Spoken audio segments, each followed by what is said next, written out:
This is a situation for me where I can't believe you traded Jamal Adams, but wow, we got 2 first-round draft picks and we got a third round. And we right now, Joe Douglas is in a position where we're probably going to eat in the draft over the course of these next couple of seasons. But we gave up a Jamal Adams to get it. Well, McDougal's a decent player from what it is I've heard and what I've seen. I think he'll come in and he'll do well. I think to be able to get a star caliber player back and interject him into what I think is a really flexible Greg Williams defense, I think that's going to be awesome for us. It's not going to be as awesome as having Jamal Adams. I'm glad we got the picks. I'm so pissed that Jamal Adams is no longer a Jet. I know the media issues and all of that, and people are going to be grandstanding, running laps, talking about how they were right because we got rid of a guy that they didn't like because he talked. But when Jamal Adams was on the field, that's the only language that I care about. I'm just going to be honest with you. And this is something that I've had arguments about, even going back to Geno Smith. I'm not going to keep banging that horse, but I thought we should have played Geno instead of playing Fitz. Organizationally, I think that would have answered more long-term questions for us, and we didn't do that. But this is, again, it's a similar situation to me. Just in that I think that we don't do enough. We don't do enough to give our draft picks the necessary things to succeed here, to build this organization for us to be good continuously. If we're supposed to build through the draft, we haven't done that.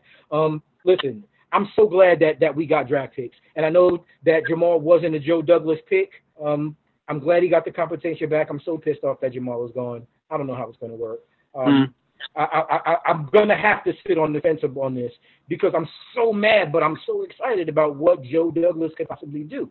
I saw a tweet a little earlier about some of the players that were picked in that range. And Daniel, you made a great point about the 23 to 28 range. Ed Reed, some of the guys that they named in that list that were picked in that range, extremely competent, credible names, Hall of Fame caliber guys in certain cases. So I mean, it's possible. We'll see if it happens that way. So listen, I have an extremely mixed emotion on this because I'm so pissed that he's gone. I'm glad we got the picks. And I've resigned myself just because of my Twitter feed and some of the nonsense that I've seen on Facebook to no longer really care about what happens to Jamal Adams. Going forward, I wish him the best. But some of the social media stuff has made it difficult for people to really maybe be able to hold on to some of the good that he did while he was here. And that's unfortunate because he was an all-pro. The dude's a beast, man. Seriously. The guy is a monster, and we lost him. He's gone. But now he's gone. Let's move on. I mean, let's see what Joe Douglas does with the picks. But I'm gonna stuff that down. I'm gonna lock that down because I really am pissed off that he's gone.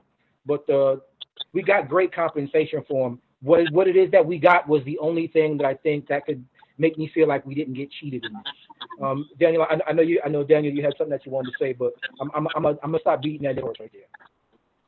Very well said, Kevin. Very well said. Definitely felt that in my heart the way you talked about Jamal.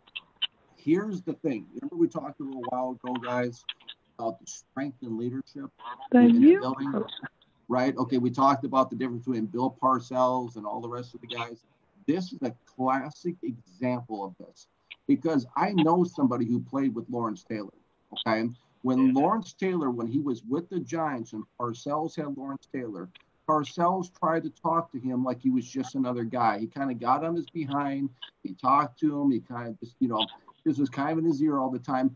Finally, Lawrence Taylor, and I have this from a very credible source, told Bill, with using some very choice words I won't repeat on the broadcast, he said, listen, if you don't want me, get me out of here. And Bill said, you know what? I got to learn to live with this guy. Yeah. So he actually met Lawrence Taylor, who is arguably the greatest. You could almost make an argument he's the greatest player of all time in football to begin with, but for sure in defense. All time. Right? In the conversation.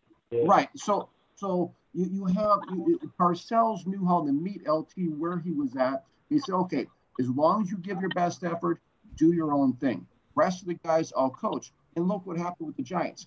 This is a case where the Jets couldn't make that compromise. Jamal Adams was going to tear it up in Seattle. And it's because they didn't have the strength in the locker room to settle him down and say, listen, he should have Douglas should have walked into the head coach's office and said, listen, we need to learn to live with this guy. Let's pay him. Let's show him some love, and let's just let him do his thing on Sundays. And that's the difference between a Bill Parcells coach team and what we see right now. Listen, I'll die on that hill with you. I'll bring as much ammunition as I have because I actually believe that is the only answer. I'll say this again, and I just want to wrap this up because I know I've talked about this already too much. But the contract issue, I don't think should have been the problem. Nobody can argue that we should pay Jamal Adams. The discussion about what it is that we should pay him, I think that's an interesting conversation to have. But I also think that Jamal Adams, if you really think about it, if Joe Douglas was going to say and recognize who Jamal Adams is as, you know, a top 3 defensive player in the league right now, top 5, even if you really want to make some outlandish arguments, you're still talking about a guy that impacts every level of the defense. He's in the backfield on the run. He's at the line of scrimmage. We've already seen him impacting pass routes run by tight ends at the highest level. We've seen it. The guy's an all-pro. Pierre, if I can just cut that there. I think giving him $17 million a season was worth it for us. Now, how it is that we utilize these guys going forward and what Greg Williams is going to do is going to go a long way to being able to say we're not going to miss this guy. I'm still going to miss him. I'm going to tell you right now. As somebody that played defensive back, I'd want him on my team. I don't care. But we'll see how it works out. I'm going to shut up. Sorry. I'm done. You pissed off about that. All right. So anyhow, now I'm going to say my piece. And I know the both of you are not going to like it. Okay? So, but you're all going to have to learn to live with it. I can't wait to listen, CJ. Okay? I know Steve's ready. Okay? Kevin knows a tomahawk is coming. He's already ready to duck. I know it. Okay. I know it. All right. So look. All right. Let's start all the way to the beginning when this garbage started happening. Okay. Whatever conversation that Joe Douglas had and Jamal Adams had, I don't know if they pulled out their Secret Wars decoder rings or whatever the hell they needed to do. But in plain English, Joe Douglas should have grabbed Jamal Adams by the jersey and say, look, this is what we got to fix on this team. Full disclosure, I need a new offensive line for Sam Darnold. I need to get him some weapons. We need to fix this offense here. So look, if you bear with us for a little bit, we will take care of you. Just shut your mouth, play the good soldier, and don't be a pain in the freaking ass. Can you do that? And the problem was that Jamal Adams could not. And I don't care what his rationale, whether you think he's right, whether you think he's wrong, whether you think he's smoking crack, pot, whatever your drug of choice is. Okay?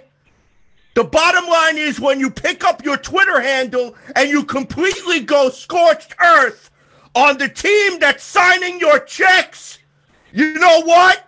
At that point, I don't want you here. I don't give a damn how good you are. I don't give a damn how many Pro Bowls you've been to. I don't care what you've done for this team. Because you have to stand up and be a leader in that locker room. Plain and simple. And by doing that is the actions you do both on and off the field. This is why I went nuclear a few weeks back, Kevin. And you were there on that podcast, and I know you were trying. You were like, "Oh my God, I got to get up and walk away because this is getting crazy." Okay. I know it's coming. Whoever it was who was Jamal Adams' handlers should have grabbed him by the throat and told him to shut his mouth. Should have taken his Twitter away from him and said, if you don't stop this, you're not going to get your deal. But you know what? He had blah, blah, blah, blah, blah, blah, blah, blah, blah, blah, blah, blah, blah, blah, blah. Okay. Oh, okay. You know. So let's go and cozy up. Wait. I ain't done yet. Okay. Come on. So you want to go and cozy up to other fan bases, let other people take cell phone videos of you, Yo, man, come to Dallas. Yo, come to Dallas. Yo, I'm trying, man. And this is a player on my football team. On the football team that I bleed for every day. And I got to watch this. Okay? And you want me to pay you $17 million a year for this? Oh, I wish I was playing in Dallas. Oh, I wish I was doing this. Oh, I wish I was playing here. Oh, I wish I was playing there. What kind of a message does this send in the locker room? If I'm a teammate of Jamal Adams, I'm looking at him like this.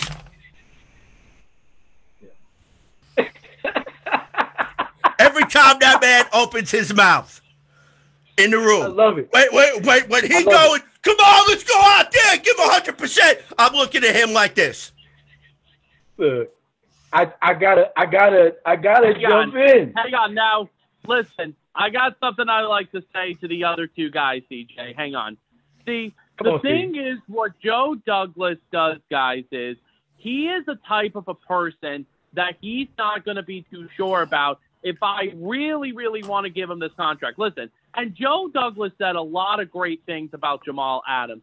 However, though, when you look at this team, and for those of you who follow Long Beach Joe on Twitter, I forgot what his Twitter account is, but you got to understand, you guys. At Young J 000. Hang on. Yes, thank you, CJ. You guys have to understand, though, that this is an offensive type of league. Listen, Jamal Adams is one of the best safeties in the league, and I love Jamal Adams too. But at the same time, this trade that Seattle offered yesterday, when Joe Douglas heard about this trade, Seattle was willing to give us not one, but 2 first-round picks.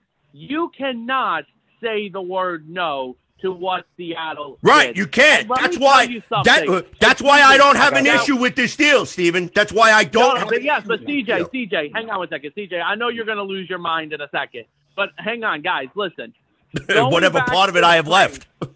Yes, but you know something? The way how Jamal Adams was on Twitter the last couple of months, and this was something that even pissed me off as a Jets fan. It's like, dude, come on. And I'm going to tell you something. If Adams was still on the team by the time when training camp was going to begin, this is what's going to happen. Oh, I pulled my hamstring. I couldn't practice. I hurt my arm. I did this. I did okay. That. So then you know what? You sit on the bench and you rot. Let me wrap this up because Steve, I think you're making valid points, Steve. I just don't know, do I agree with how that would have worked out. And I'll just say it this way. CJ, again, I love you like I love you like cook food. You're my guy, right? And you have all the points in the world. Everything that you said about how Jamal Adams responded to this situation is, as a grown ass man, I agree. The problem is that going back to what Daniel said, the leadership chasm is sustained. Did Joe Douglas grab him up and say, look, shut up, you know what I'm saying? If he didn't do that, and he told Jamal, listen, we're gonna get you a deal, and then I said this before. I said he doesn't even send him a hey big head text. You don't even call him. You don't say nothing. Nothing is discussed, and you're just going to assume that COVID-19. You should already know that you're going to get a contract. That was the other thing. Because that was the other thing. That was the other thing that he was basically saying, oh, Joe Douglas is not meeting with me because of COVID-19. It's like, okay, but here's the thing, Jamal. Video chats were invented. You could have said to Joe, can we have a video chat about it? But the thing is, it's not Jamal's place to do that. It's not Jamal's place to do that. It's not. Right. It's not. Hang on a second. As an organization, they are the ones that are responsible for how it is that they handle relations with a player. I agree with that, Kevin. I agree with that. I've been a manager before. You manage egos, you manage personality, you manage skill sets, you manage all of those things, and if you're effective, you'll be successful.